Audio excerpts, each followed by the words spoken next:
Hey, Mike here. I just wanted to let you know that you can listen to Dark Poutine early and ad-free on Amazon Music, included with Prime.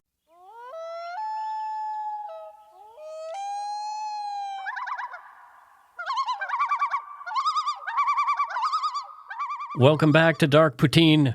I am a befuddled Mike Brown with a confused Matthew Stockton. Oh, file names for script titles. Yeah. It made me all messed up, and I was blaming Mike. And I don't know why I blame other people for technical issues, because 99.9999% of the time, it's me.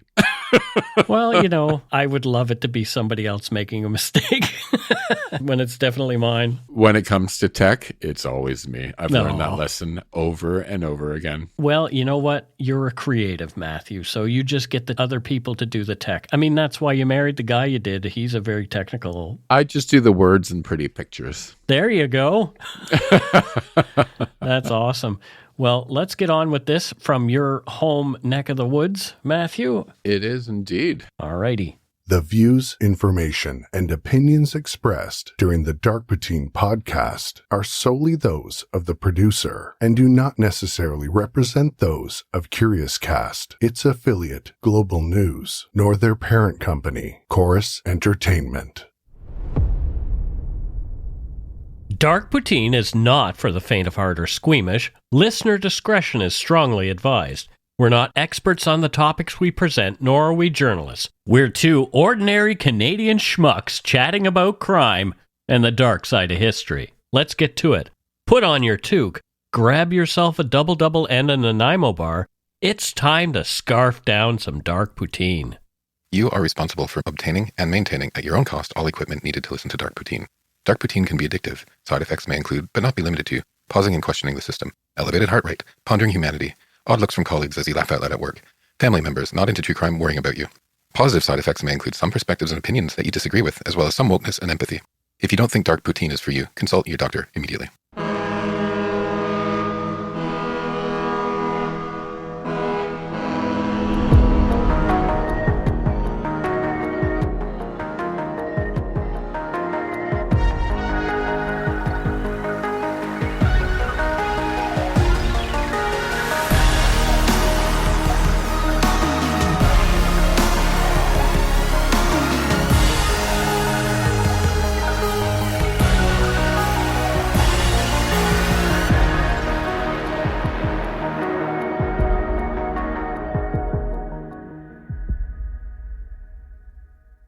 Nicholas Melady Jr. was 24 years old when he stepped onto a wooden scaffold above the stone walls of the Goderich Gaol in December of 1869. About to become the central figure in Canada's last public hanging after the brutal murders of his father, Nicholas Melady Sr., and stepmother, Ellen, in a quiet Huron Country farmhouse. In this episode, we return to a world of bush farms, rough taverns, and bitter family feuds over land and inheritance, tracing a path from a whispered meeting on a bridge and talk of just a robbery to a blood-soaked kitchen floor, sloppy police work, and a coroner making two young men stand barefoot in dried pools of blood. You're listening to Dark Poutine episode 403, The Melady Murders, Canada's last public hanging.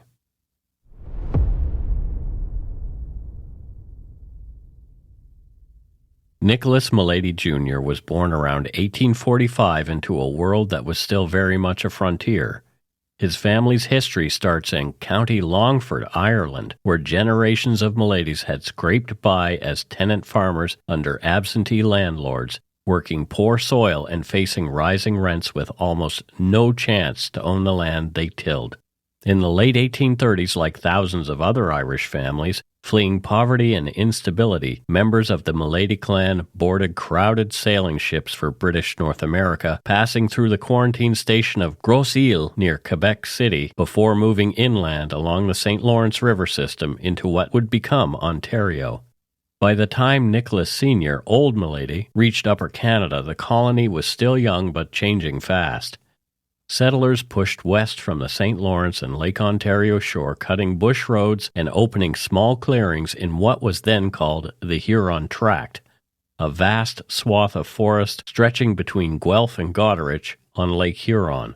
York, the settlement that would become Toronto, was emerging as a regional center, and wheat from inland townships was hauled out to ports or, after the 1850s, shipped on the new railway lines. Nicholas Sr. first settled in Tecumseh Township, south of Barrie, where in 1834 he scraped together £100 to buy a rocky, hilly, 50-acre lot, hard land, but finally his. He married Margaret Farrell, and the couple set up their first home in typical pioneer fashion, a small log cabin, dark and smoky, with a dirt floor, a single room serving as a kitchen, living area, and sleeping space. Winters were brutal. Water could freeze inside the cabin at night, and summers were hot and damp, with black flies and mosquitoes thick in the air. The work never stopped. Trees had to be felled and burned, stones pulled from the soil, fences built, and fields cleared for wheat, oats, potatoes, and garden vegetables that would keep the family alive. Schooling for the children was limited. Rural Ontario in the mid-19th century relied on one-room schoolhouses where pupils aged 7 to 17 shared a cramped, poorly heated space with rough plank floors and simple benches, writing on slates when paper was scarce. Teachers often had little formal education themselves and were hired as much for discipline as for instruction, lodging with local families and walking to school alongside their students. Despite the harsh conditions, Nicholas Sr. prospered. He added more land in Tecumseh, bought additional 50-acre parcels, and built up his livestock holdings. And it's worth pausing here for a second to talk about what prosperity actually meant back in this period, right? Mm-hmm. Like owning land wasn't just about economic stability. Back then, this is about authority as well, right? It's adulthood. It's proof that you've made it out of dependency and into control, right? Sure. Like being a landowner back then was much more of a, I now have control and control over others. It still kind of is in a way. Like I look at my lack of land ownership as a failing, like I look at myself as, I'm watching my friend's son sell a condo in Halifax. I don't have a condo to sell. I don't have any kids. I don't have any money. I have land up here in the sky, but I also look at my bill from the bank every month for it and cry. Fair enough. It's called a mortgage. It's no fun. There you go. Meanwhile, Nicholas Sr.'s half-brother Thomas, who had come to Canada as a teenager, worked his way from Merrickville west to the Huron Tract, leasing 100 acres in Hibbert Township and hacking a farm out of virgin forest. In 1853, though, Thomas fell behind on his lease payments, and Nicholas Sr., flush with cash, stepped in and bought the improved Hibbert farm from the Canada Company for £175, taking over land his half-brother had spent years clearing. Thomas never seemed to have been compensated, and the slight left a lasting bitterness. By the late 1850s, old Melady was an established farmer and cattle dealer. He raised cattle and drove them on the hoof to the rapidly growing city of Toronto, where stockyards and butchers paid well for meat to feed an urban population. These cattle drives were long and uncomfortable, often through bush tracks or corduroy roads made of logs laid over mud. But they brought in real money, and Nicholas's habit of carrying large rolls of cash would later become infamous. Success did not come with peace. Court records show that by 1859, old Melady was frequently in trouble with the law for quarrels with neighbors over property lines, missing cattle, and perceived insults. In August of that year, he and his 14-year-old son, Nicholas Jr., were convicted of trespassing and threatening a neighbor, then hauled back to court less than 2 weeks later, this time on charges of assault and threats, earning increased fines and a warning from the magistrate. Oof. What matters here isn't any single charge. Just look at the repetition. Yeah. The courts keep appearing, but nothing actually settles. So it's like you have this authority that exists, but it doesn't seem to correct behavior at all.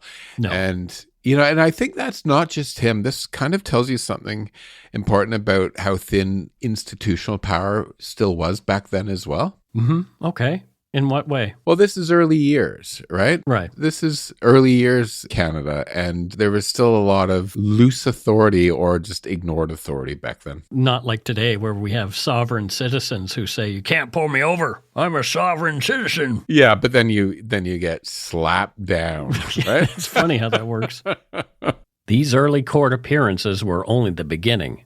At some point, the precise charges lost in the records, Nicholas Sr. was convicted of a much more serious offense, probably arson, after what contemporary comments suggest may have been the burning of a neighbor's barn during a drunken rage. He was sent to the provincial penitentiary for 3 years.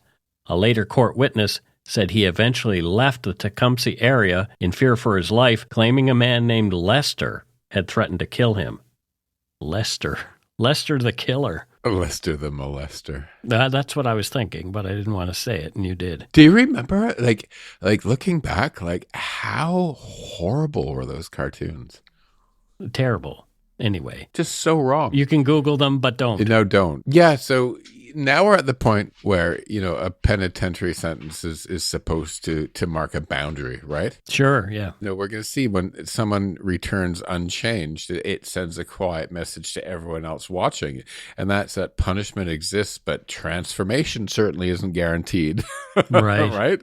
And I think that gap matters in communities because, again, back to the 1800s, like communities are still figuring out what authority really means, right? Yeah, whose morality are we going with here? Right. And it used to be like much more frontier, We're going to hang the horse thief instead of like have a conversation about it with him. Yeah. Right. So all of this is new. And I see these early cases that we cover as kind of like testing the newer authority.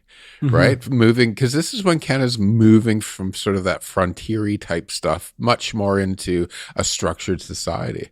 And whenever I see this guy not paying attention, he's problematic, but we've seen this a few times in a few of the episodes that we've done. Yeah, definitely. There's a pattern. Around the same time, Nicholas Sr.'s family was changing. Margaret, his wife, died in 1863, leaving him a widower with 6 grown or nearly grown children. The older daughters, Mary and Margaret, had married farmers in Huron County. Old Melady's son, Thomas, had already gone south to the United States to work, like many young Ontario men, on farms and in logging or construction camps. That left the 2 youngest, Catherine and Alice, living at home when he decided to move west. In 1863, not long after leaving the penitentiary and Tecumseh behind, Nicholas Sr. shifted his base of operations to Huron County, where he had been acquiring land for years. He built himself a substantial frame house on Lot 2, Concession 3, overlooking the winding Bayfield River. The Bayfield was only a river in the spring when the snowmelt turned it into a torrent that could rip out local wooden bridges, and at other times it was a shallow, meandering stream across meadows and through brush, but it never ran dry and was invaluable for watering livestock. Nicholas's farmstead sat back from what was then little more than a wagon track. A hand-dug well near the house provided drinking water, and larger trees shaded the yard. Seaforth itself was a product of the era's push west, laid out in the mid-1850s when a group of investors coaxed the railway to put a station there. The settlement grew quickly as merchants and professionals from nearby Edgemondville and Harperhay moved in. By 1868, the year of the murders, Seaforth had just over 1,000 residents, several hotels, blacksmiths, shops, and a booming trade in wheat, making it one of the busiest grain shipping centers in the province. New roads linked it to surrounding townships, and the railway connected it to larger markets. In that setting, Old Melady's operation was impressive. His Huron holdings alone amounted to 300 acres of rich, black loam, plus the Hibbert farm further east. A small barn was soon outgrown by his expanding herd. By spring 1868, he had hired a carpenter to frame a larger barn, its timber stacked near the house and river, ready to be raised. The man himself, though, remained difficult. Accounts from neighbors and later newspaper coverage describe him as a powerful, tall figure, still physically strong in his 60s with a quick temper and a heavy drinking habit. He favored Seaforth's Carmichael Hotel, where he would drink, argue, flash his money, and often pick fights. He was known as an ugly drunk, prone to bullying behavior that drove away potential friends. His youngest son, Nicholas Jr., was closely tied to him in these years. The boy worked the farms, joined his father on cattle drives to Toronto, and shared in the rough world of rural commerce and tavern culture. For a long time he was his father's favorite child, indulged as the youngest and treated as indispensable. But that closeness came with exposure to the worst of the old man's character, and the seeds of their eventual confrontation were already there. And that closeness isn't just emotional, it's instructional. Think about it, right? Nicholas Jr. grows up watching how power behaves through this man, right? Mm-hmm. And how anger is expressed and how promises are given and withdrawn and how dominance substitutes for trust. And he's learning, right? So he's learned from his old man. Mm-hmm. And that learning isn't going to stay abstract soon. Yeah, this murder didn't happen in a vacuum. No, absolutely not. It didn't come out of nowhere. Just as in Tecumseh, old Melady used the courts in Huron as a tool. Whenever he felt wronged, he laid complaints against neighbors, tenants, and sometimes his own children. He was quick to threaten to cut a son or daughter out of his will over a disagreement, only to soften later or pretend he had never meant it. From the outside, his family looked relatively secure. Multiple farms, steady income from crops and cattle, and married children settled nearby. On the inside, resentment simmered over broken promises, especially around land, and over his drinking and violence. Here we go. Yeah, and I'm noticing here, the law, they're using the law sort of as a tool instead of a referee, and they're not allowing the law to finally resolve conflict here, and by not allowing it to resolve the conflict, it starts amplifying it. Every ruling against this guy has sort of became something to fight over rather than accept, and it's not a broken system, but it's a young one that's pushed past its limit. So again, how many times has this guy been to court? Right? It looks like a lot, yeah. Right? And so he's just using it as a tool, as opposed to like, okay, I agree, yes, I'm going to amend my ways. Well, we see it a lot of times. People just abuse the system. Yeah. This guy's an early abuser of the system. Totally. Around Seaforth and Edgemontville, there was also a network of men whose lives intertwined with old Melady's. James Keogh, married to his daughter Margaret and leasing a 100-acre farm from his father-in-law across the Bayfield River. David Donovan, who married Catherine in 1867 and farmed south of the Melady place with his brother Tom. Nicholas Jr., moving back and forth between Huron and relatives in Michigan. Tom Donovan had already seen the inside of a jail cell for theft, once caught wearing a stolen military uniform, and newspapers of the time painted him as a heavy drinker and swaggering troublemaker who crumbled when confronted. By the late 1860s, the stage was set. A wealthy but volatile patriarch sat at the center of a web of land, money, and grudges in a region transitioning from pioneer clearings to a more settled agricultural economy. Seaforth and its neighbors were busy shipping wheat and building brick storefronts, while just a few miles away, family quarrels over farms in Hibbert and Tuckersmith were hardening into something much darker. In this world of wheat, trains, and bush roads, of crowded taverns and stone jails, the Melady feud would grow from shouting matches and courtroom battles into a crime that shocked Huron County. By the spring of 1868, tensions around the Melady place were high. Nicholas Melady Sr. had remarried the previous autumn, taking Ellen Kelly, a widowed farmer from nearby Hibbert Township, as his second wife. Ellen was about 40 years old and brought in at least one grown son to the household. Almost immediately, neighbors began to speculate about her influence and her intentions. Some believed she cared for Nicholas. Others quietly wondered whether she saw opportunity in his land, livestock, and cash. Within months of the marriage, concern spread among Nicholas's adult children. Their father had long been known to threaten that they would, quote, get nothing if they crossed him, and now he spoke more openly about leaving everything, farms, money, cattle, to his new wife, her family, and the child she was carrying.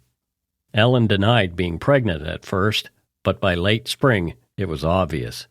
Witnesses later recalled Nicholas's boasting that he would soon be a father again. There's jealousy there, but not just emotional. In this world, inheritance determines who gets a future, right? And a new heir doesn't complicate things. It sort of reallocates the identity of the other heir, right?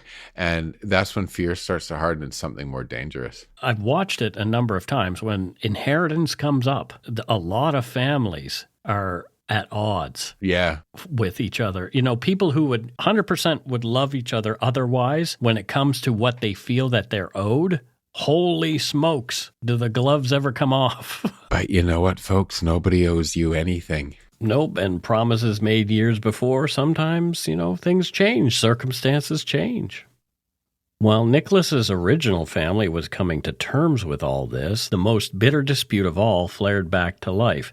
The argument over the Hibbert farm. Nicholas Sr. had promised that land to his youngest son, Nicholas Jr., and had done so formally with the pledge witnessed by their parish priest. He later signed a 99-year lease granting Nicholas Jr. control of the property. Because Nicholas was still tied up with affairs in Michigan, he rented the farm out for a season rather than working it himself. When old Melady drove to the property in the spring and found another farmer plowing what he still thought of as his land, he exploded. He hired lawyers and took Nicholas to court in Stratford, arguing that subletting violated the lease. Nicholas Jr. was represented by a young lawyer, James Idington. Justice John Haggerty ruled in the son's favor and left the lease intact. The decision did not end the matter. Witnesses later recalled that outside the courthouse, old Melady raged, calling his son a bastard, slandering his late wife in obscene terms, and, according to one reporter, showing himself, quote, devoid of principle for trying to undo a promise made before a priest. Back home, the old man behaved as though the ruling did not exist. One April morning in 1868, Nicholas saw his father and Ellen's son loading a plow and harrows onto a wagon and driving toward the Hibbert farm. Nicholas Jr. got there first. From a distance, he watched as they arrived and began unloading the equipment. When he confronted his father and reminded him of the court order, the man brushed him off and said he intended to take possession of the farm by working it himself, regardless of what the judge had said. The argument turned physical. Nicholas, younger and stronger, overpowered his father and ordered him off the land. The elder Melady left and laid a complaint. Nicholas Jr. was convicted of assault and fined. Yeah, and again, we're starting to see the gap between law and lived power, right? So Nicholas wins legally, but nothing's actually going to be changing here, right? And when institutional authority doesn't feel real to these guys, people just fall back into their older codes of force and humiliation and dominance. Right. These guys just needed to listen to the judge, man, and walk away from each other.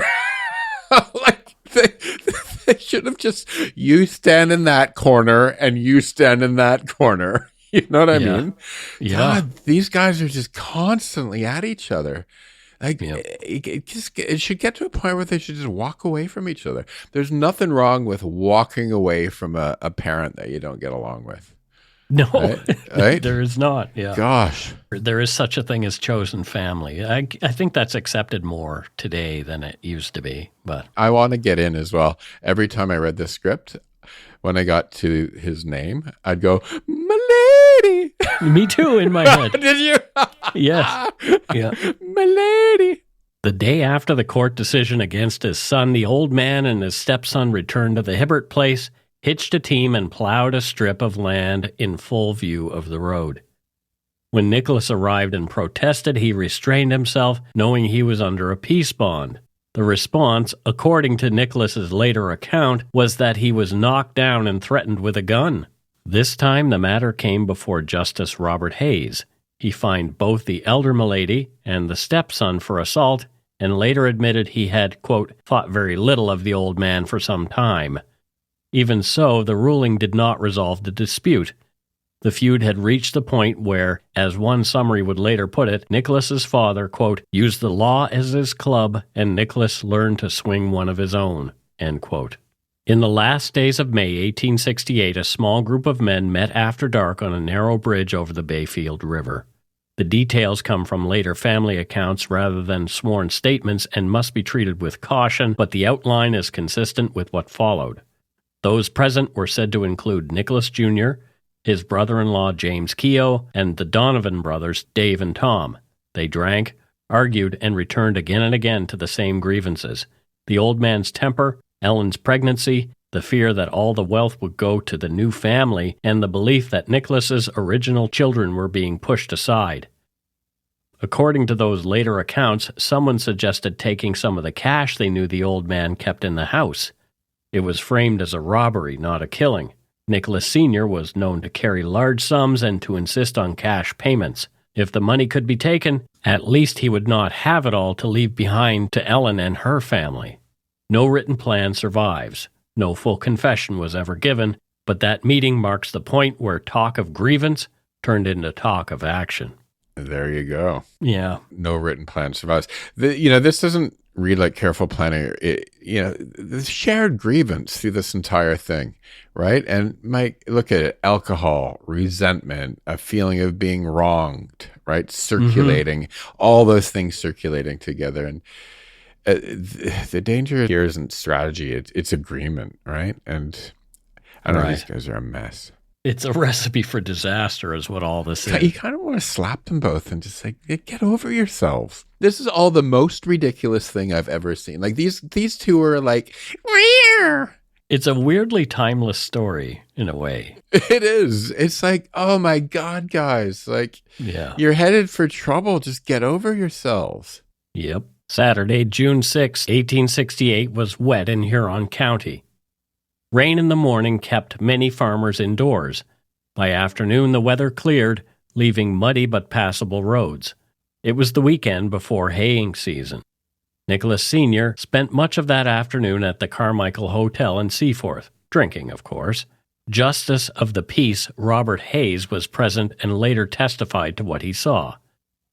The old man took a table with his back to the wall, drank steadily, grew loud, and then pulled out a thick roll of bills. He waved it over his head, daring others to guess its value.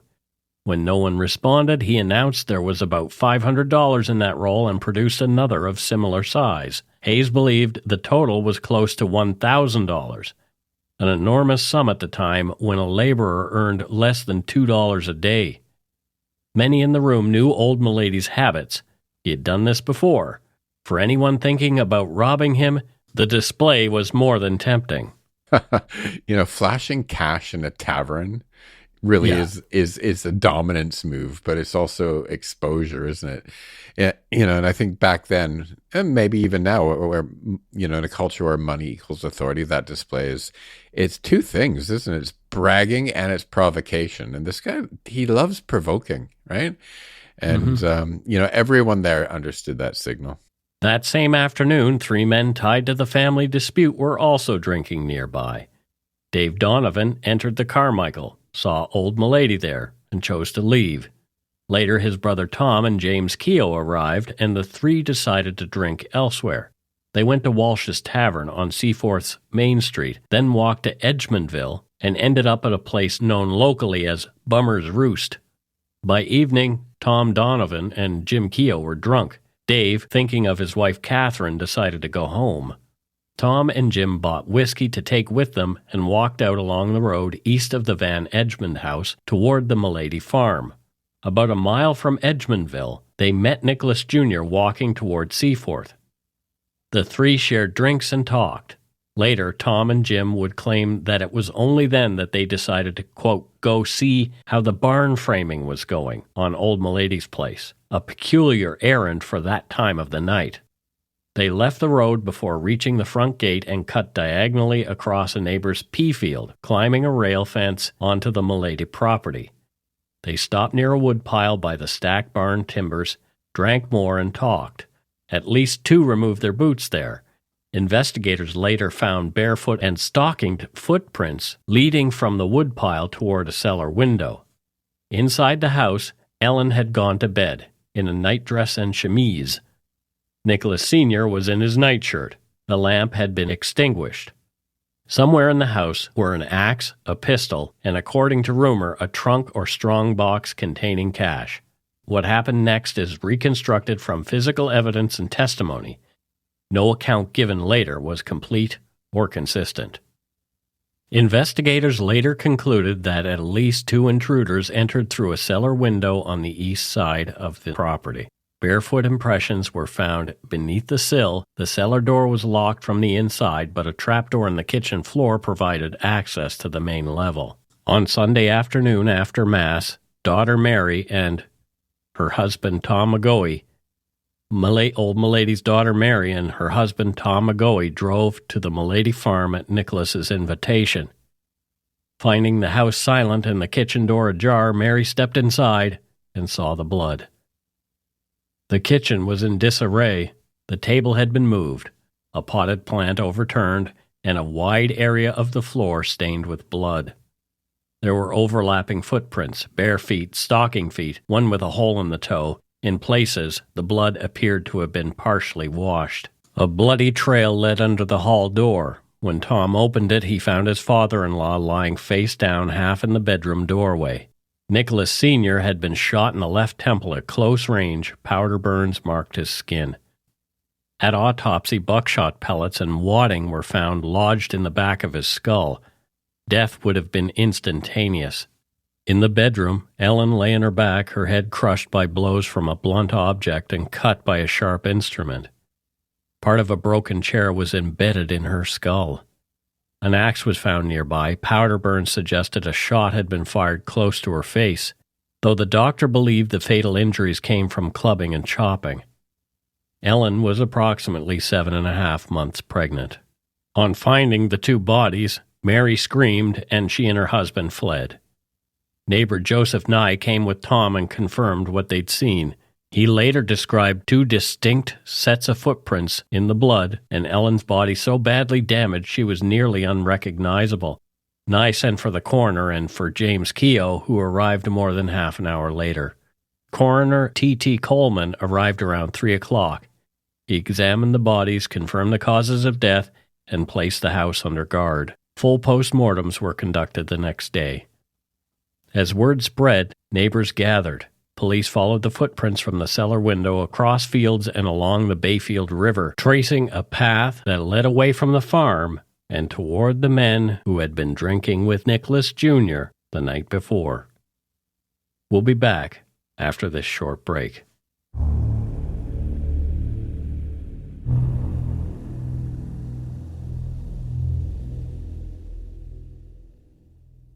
And we are at the halfway point. Matthew, how do you feel about this one? When I read this, Mike, the 2 guys just totally annoyed me through the entire thing, right?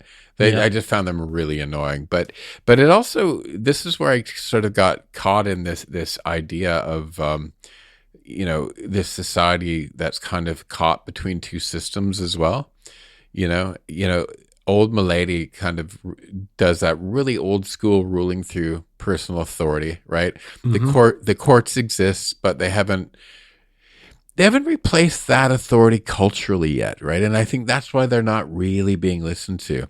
So no court victories are feeling final yet, and of course people still do that now. But I look back at the other episodes we've done, and I realize, like, back then, sometimes the court sort of felt like, yeah, we might listen to him, we might not, right? And I'm seeing that here.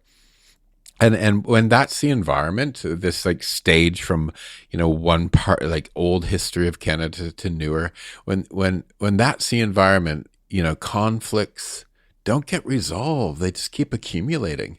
And this episode really shows me that point in history where that happened. And, this isn't just a family tragedy. I really think it's a snapshot of a country still figuring out whether force or institutions are supposed to settle things, right? Like, which way do we go, right? Yep. Yeah. Yep. Once coroner T.T. Coleman examined the bodies and ordered the Melady house placed under guard, attention shifted to the ground outside.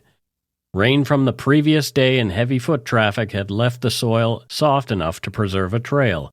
Beginning at the east side cellar window, constables followed bare footprints across the yard to the woodpile, where the tracks changed to boot prints leading away from the house. The trail continued around stacked barn timbers, through a broken section of rail fence, and across William Fortune's pea field. In the crushed plants, the impressions were especially clear.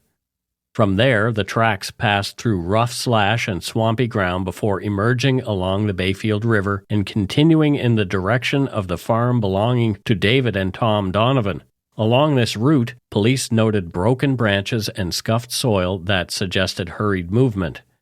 What they did not find was equally notable: no discharged weapon, no blood-stained clothing, and no obvious attempt to hide incriminating items along the path. Even so, the line of footprints from the Melady cellar to land associated with the Donovans was enough, in investigators' minds, to narrow their focus to a small circle of suspects. Suspicion quickly settled on Tom Donovan and James Keogh. Both had been drinking heavily on the Saturday night of the murders. Both had long-standing grievances tied to the Melady farm and the Hibbert property. Both had been seen with Nicholas Melady Jr. on the road that evening. He did have that prior conviction for theft, having once been caught wearing a stolen militia uniform, and locals described him as a heavy drinker with a bullying streak. James Keogh, married to Nicholas Sr.'s daughter Margaret and farming one of his father-in-law's properties, was under financial pressure and had argued with the old man more than once over rent and money. When questioned, their stories showed small but important inconsistencies. Both admitted drinking with Nicholas Jr. on the road, but claimed their reason for heading toward the farm was to see how the framing was going, an explanation that made little sense for a late-night visit. They attempted to place themselves away from the farmhouse at the crucial time, but their accounts did not align cleanly. Early investigative methods were blunt. Police worked from the assumption that those closest to the old man's money, temper, and property disputes must have been involved. At the same time, basic controls were lax. The crime scene was not sealed effectively. Neighbors and onlookers moved through the house and the yard, and some items were disturbed or removed as curiosities. Attention soon turned back to Nicholas Melady Jr. He had the most obvious motive: years of conflict over land, public humiliation by his father on the courthouse steps only weeks earlier, and growing fear that Ellen and her unborn child would replace him in the line of inheritance. He was also familiar with confrontation, having fought his father both in court and in physical altercations. Some early observers described Nicholas as calmer and more controlled than Tom Donovan or James Keogh. At the same time, they noted his intelligence and education, suggesting he could have been a planner rather than a mere accomplice. Details such as attackers' apparent knowledge of the house layout and how to move through it in the dark were interpreted as signs of familiarity with the inside. Still, the physical case against him was weak. No weapon was tied directly to Nicholas. No eyewitness placed him inside the farmhouse at the time of the killings. Much of the case relied on circumstantial evidence: footprints in the kitchen, the trail across the fields, and statements made by other suspects under pressure. One investigative decision stood out even at the time. Authorities brought Nicholas and another suspect back into the farmhouse and made them stand barefoot in the dried blood on the kitchen floor to compare their footprints with those found at the scene. By modern standards, the practice was deeply flawed. It risked contaminating evidence and exposing the accused to an intimidating confrontation with a crime scene. Accounts differ how closely the footprints matched, but the exercise reinforced the impression that officials had already decided Nicholas was guilty and were seeking confirmation. This is just as confrontation, not verification, right? Right. Right. It's about reactions, not testing. And again, it's reflecting that early system. We see a difference here in Canada today. Yeah. With the way we approach justice. In the U.S., it's more the confrontational style. Yeah. Yeah. And it is less so here. It's I like to think that, I don't think Canada's a culture of vengeance, right? I hope not. And there are a lot of countries in the world that are cultures of vengeance, right?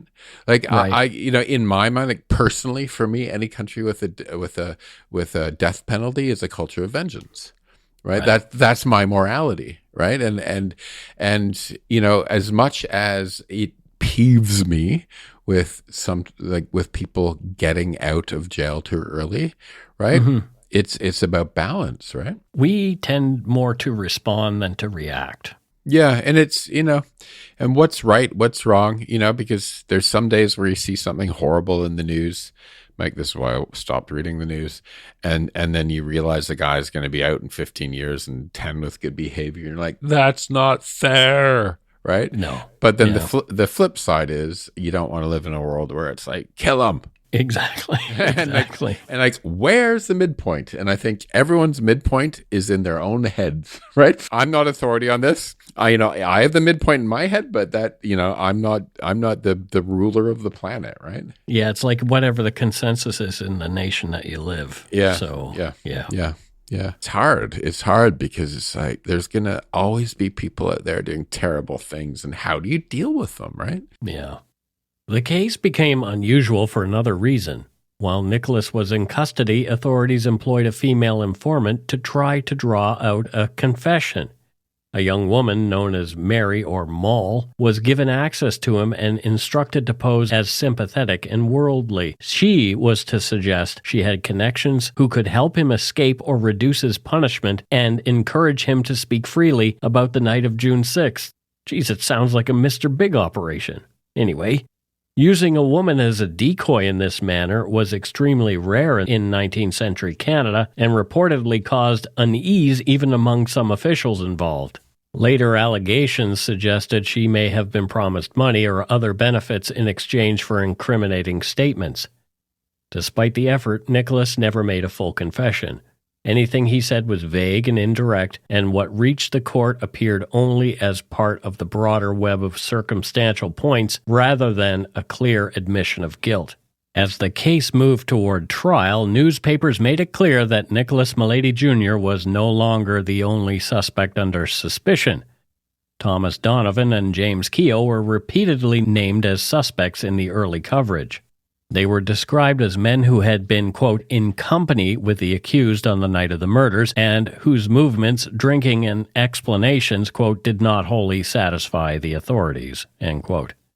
The Huron Expositor reported that Donovan and Keogh were, quote, committed for trial alongside Nicholas and held while magistrates examined the evidence. Yet at this early stage, the paper hinted at imbalance. In one account, it noted that while all three were suspected, quote, the case against Melady appears stronger in the eyes of the Crown, language that suggested a narrowing focus well before a jury was impaneled. As proceedings continued, coverage began to diverge sharply in tone. Reports described Donovan and Keogh as remaining, quote, under grave suspicion, but also emphasized that the evidence tying them directly to the killings was, quote, largely circumstantial and dependent on inference rather than proof. The Globe observed that the testimony against them, quote, failed to connect either man conclusively with the actual commission of the crime, a phrasing that would recur as their legal danger diminished. By contrast, Nicholas Melady Jr. was increasingly portrayed as the central figure. The Globe noted that, quote, the whole force of the prosecution is now directed against Melady, while Donovan and Keogh were mentioned more as background figures, men whose conduct was questionable, but whose guilt could not be established beyond suspicion. The trial that followed was controversial, even by the standards of the day. The Crown relied heavily on motive, the land feud, the threat of disinheritance, the public insults, and Nicholas's presence with Donovan and Keogh on the night of the murders. Footprints, flawed alibis, and the trail toward the Donovan farm were used to argue that the men acted together with Nicholas as the driving force. There were also claims that some witnesses had been pressured or bribed to testify in favor of the prosecution. Defense efforts were constrained by the legal norms of the time. Rules of evidence were looser, cross-examination standards differed, and the presumption of innocence was often overshadowed by community opinion. Nicholas's lawyer pointed to the absence of direct proof, the possibility that others had stronger immediate motives, and the inconsistencies in the Crown's case. But jurors were drawn from a community that had been discussing the case for more than a year, and sentiment had hardened early against Nicholas Melady Jr. He was convicted for the murders of his father and stepmother and sentenced to death. Newspapers reported the outcome plainly for the other two suspects. The Huron Signal stated that after Nicholas's conviction, quote, the other prisoners, Donovan and Keogh, were discharged, adding that no further proceedings would be taken against them. Even at the time, doubts lingered. Some believed Nicholas knew more than he admitted but did not act alone.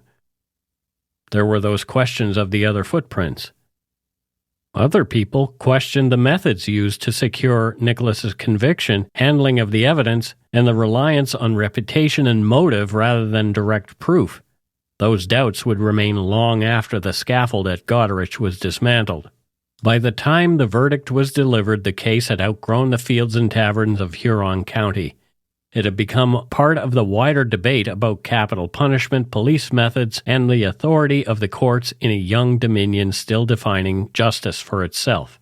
After his conviction, Nicholas Melady Jr. was taken to the Huron District Jail in Goderich to await execution. The jail had opened in 1842 and stood on a rise above the Maitland River. Built of limestone with thick walls, barred windows, and small cells arranged around a central keeper's area, it was designed to hold debtors and minor offenders, and only rarely those condemned to die. By the late 1860s, the jail had already been the site of one public execution.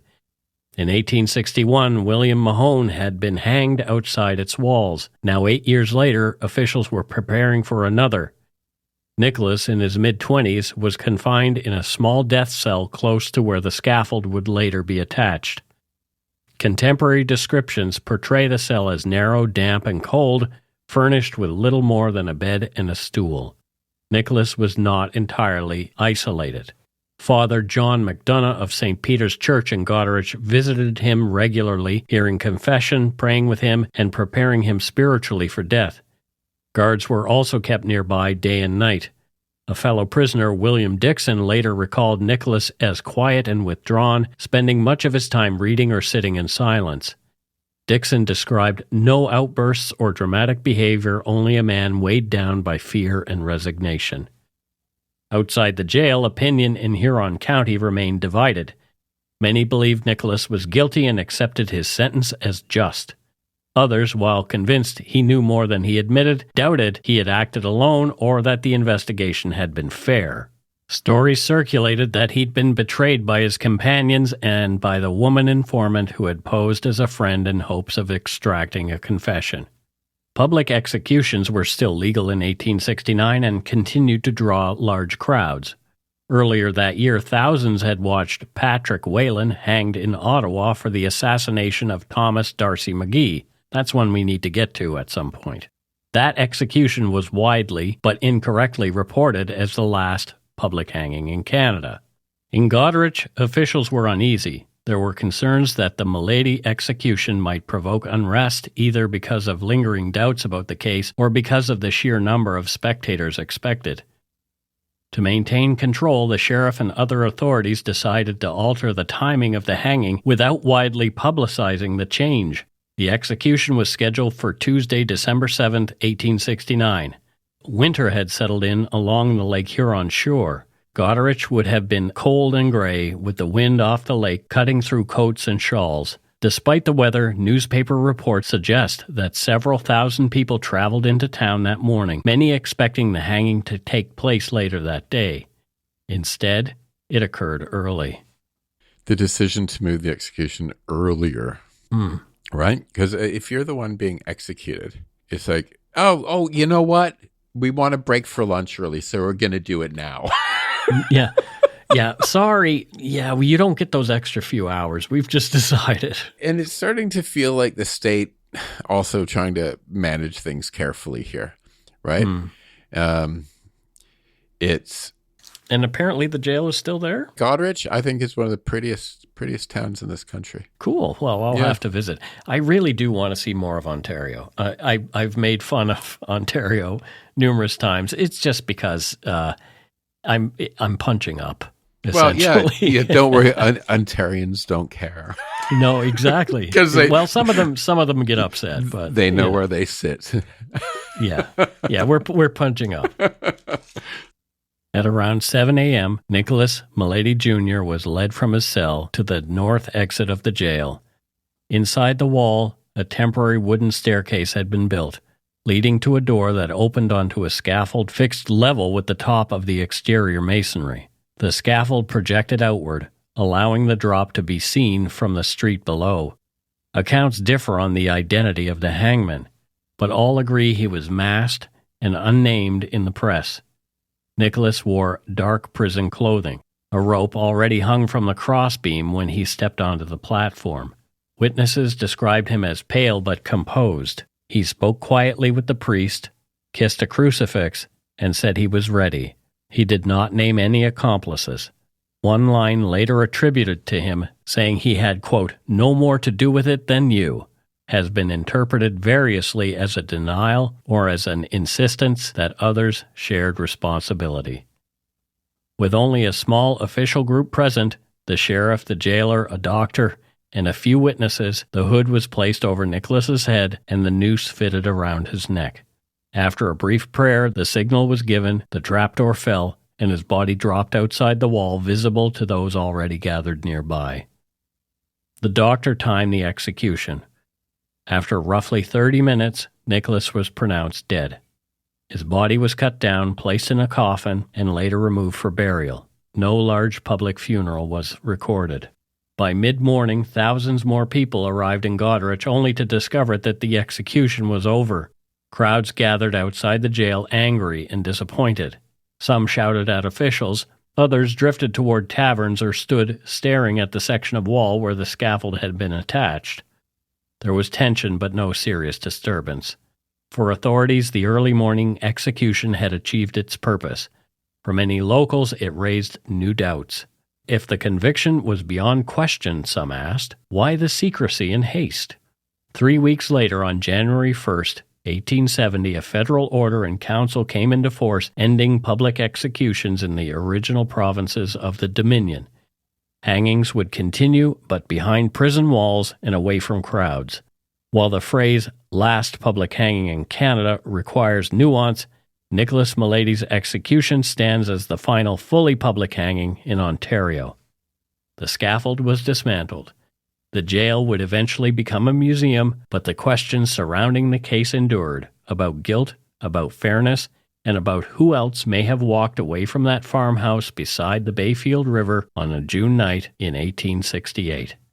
Yeah, and that unresolved feeling is the whole point of this story, right? Mm-hmm. Yeah, the entire country was unsettled at that point. So these two guys, it's sort of a little microcosm. And it was a year after Confederation. Yeah. So like you said, these were pioneering days still. Yeah. So are we the pioneers? Or are we a structured society? Right. Yeah. I like these historical ones. Me too. And that is it for Dark Poutine episode 403, The Melady Murders, Canada's last public hanging.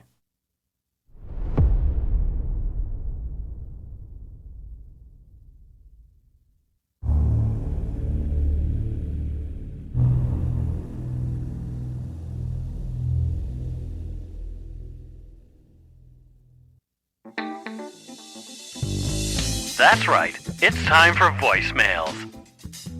You can leave us a message at 1-877-327-5786 or 1-877-DARK-PTN. We'd love to hear from you. Let's see who called us this week. Alrighty, here is our first voicemail. Matthew? Michael? Oh, I was just listening to your latest podcast, Mike and Matthew. That was very naughty. It is a good thing that you boys are so good the rest of the year, because otherwise you would have found yourselves on my naughty list. I am looking forward to future retellings of that story, as well as, of course, your eventual descent to the Nanaimo Bar massacre of 72. Talk soon. Merry Christmas, boys. Oh, ho, ho, ho, ho, ho. Well, we're sorry we may not have portrayed you in the best light, Santa, in that particular episode. If you haven't listened, it's episode 398, I think, the Christmas episode from 2025 that Santa is referring to, but So Santa's Père de Noël is calling in late. but yeah, exactly. Like, so there you go. He Well, was busy sort of making up his, perhaps doing something that, I don't know what. Fuck. What were you saying? So he has a good voice. I might want to be on his naughty list. Oh, no. I'll be naughty for you. Ho, ho, ho, ho. Matthew, fun. you're a ho, ho, ho, ho. Sex worker. You're a sex worker. That doesn't quite work. It doesn't work. Anyway, you can cut most of that. I'm not going to. Oh, you suck. Hey guys, Kimberly Lowe calling you. You might remember my mother, Lana Lowe. It was quite musical the way you said her name that day, and it made us both laugh.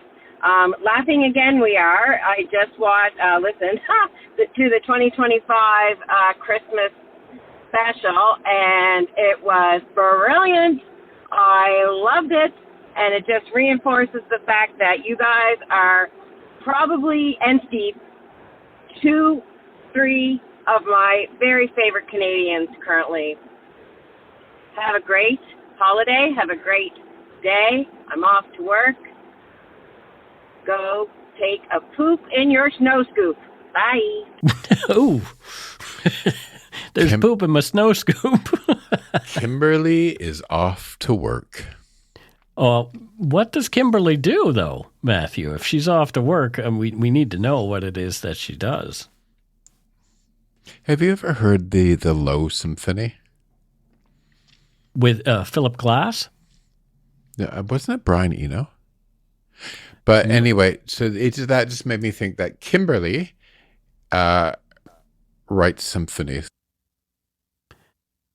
It is Philip Glass. Oh, is it? Okay. Yeah. Why So did she I writes have why did symphonies. I have? Oh, I was thinking music for airports with Brian Eno. That's correct. Yeah, Kimberly writes symphonies. Yeah. Oh, interesting. And low symphonies. Yeah, like a lot of bass. I really dig Philip Glass's music. I was introduced to it while I was sitting for a man who was dying of Jakob Creutzfeldt disease, which is essentially mad cow disease. Some people call it that. Yeah. And he loved Philip Glass, so I listened to Philip Glass with him for hours. It was quite fantastic. Yeah. Look at me mixing. That's kind of a highbrow mix-up, isn't it? I'm mixing up Brian Eno and Philip Glass. Yeah, it is. Yeah. Philip Glass apparently has lived in Nova Scotia for some time. Yeah, he kind of retired. He retired in Nova Scotia. Yeah, he's up there. He's up there. Yeah, I've listened to Philip Glass. My music teacher in college introduced him to me, and I've been listening to him ever since. Well, there you go. Yeah. That's it for this week's voicemails. Again, you can leave us one at 1-877-327-5786 or 1-877-DARK-PTN. We'd love to hear from you, even if it is just to say hi and to tell us to go shit in our hats. If you're stumped for what to chat with us about, a quick story is welcome. Okie doke, we do have a donut money donor, Matthew. Excellent. And this person's name is Randy Weiss, Randy with an I, Weiss. And Randy lives in Vancouver. Randy Weiss lives in Vancouver. Yes. Ah. Yeah. Or if you're German, it's Weiss, I guess. Yeah, Weiss. Yeah. Yeah. Randy so Weiss. That says to me that Randy does cabaret. Cabaret. Okay. Cabaret, yeah. Apparently, life is a cabaret, my friend. Life is indeed a cabaret. Speaking of life being a cabaret, I am having a bachelor evening tonight. What? What is that? The husband's out with people, colleagues. Okay. So I have a night on my own. So I'm going to really live it up. Do you know what I'm going to do? No. I'm going to have pizza, which I'm never allowed when he's home because he's a healthy eater, and Diet Coke, and watch a movie where I don't have to negotiate which movie we're going to watch. So what, do you have a plan? Is there a movie that in particular that he is loath to watch that you are more into? No, but I tricked him into watching an Ingmar Bergman film the other day. Oh, was it The Seventh Seal? Yeah. Yeah, that's a great film. So he puts it on. That's a really great film. I knew what it was, and he just saw this like the sort of visual for it looked contemporary and it had chess, and we're playing chess. So he's like, "Let's put this on," and I'm like, "Okay." And then he puts it on. And he goes, "Oh, this might be old." And I'm like, "It's Ingmar Bergman," and he's like, "I don't know who that is." I'm like, "Yeah, this movie is like 60 years old, Justin."